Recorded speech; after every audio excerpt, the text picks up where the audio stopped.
নমস্কাৰ ছাৰ্বৈতসকল, আপোনালোক সকলোৱে জ্ঞাত যে যোৱাকালি সদৌ অসম কৰ্মচাৰী পৰিষদে ৰাজ্যত পুৰণি পেঞ্চন পুনৰ প্ৰৱৰ্তনৰ দাবীৰে এক প্ৰতিবাদী সভা অনুষ্ঠিত কৰিছিল।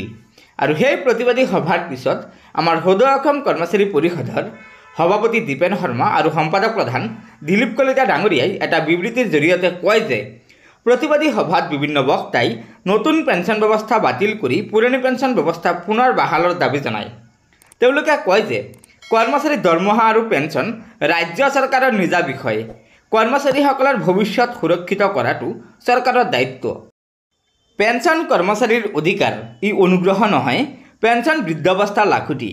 নতুন পেঞ্চন ব্যৱস্থাই কৰ্মচাৰীসকলক আশ্বস্ত কৰিব পৰা নাই। বৰ্তমান এই আঁচনিখনৰ বিৰুদ্ধে সমগ্ৰ ভাৰতবৰ্ষত বিৰোধিতা হৈ আছে।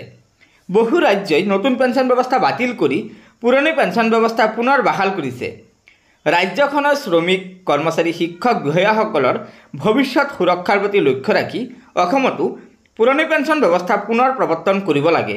আজিৰ এই প্ৰতিবাদী সভাত সকলোবোৰ সংস্থা সংঘৰ প্ৰতিনিধিয়ে নতুন পেঞ্চন ব্যৱস্থা বাতিল কৰি পুৰণি পেঞ্চন ব্যৱস্থা পুনৰ বাহাল নকৰা পৰ্যন্ত সংগ্ৰাম অব্যাহত ৰখাৰ হুংকাৰ দিয়ে।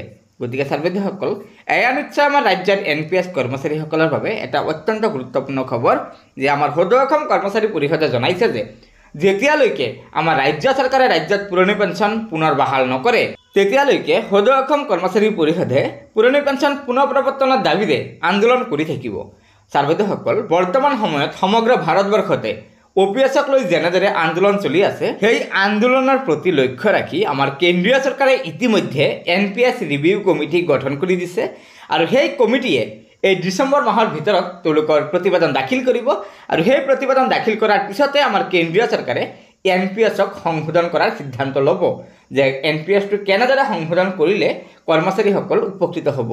বিশেষ সূত্ৰৰ পৰা জানিব পৰা গৈছে যে কেন্দ্ৰীয় চৰকাৰে লোকসভাৰ নিৰ্বাচনৰ পূৰ্বেই ইয়াৰ ওপৰত সিদ্ধান্ত গ্ৰহণ কৰিব।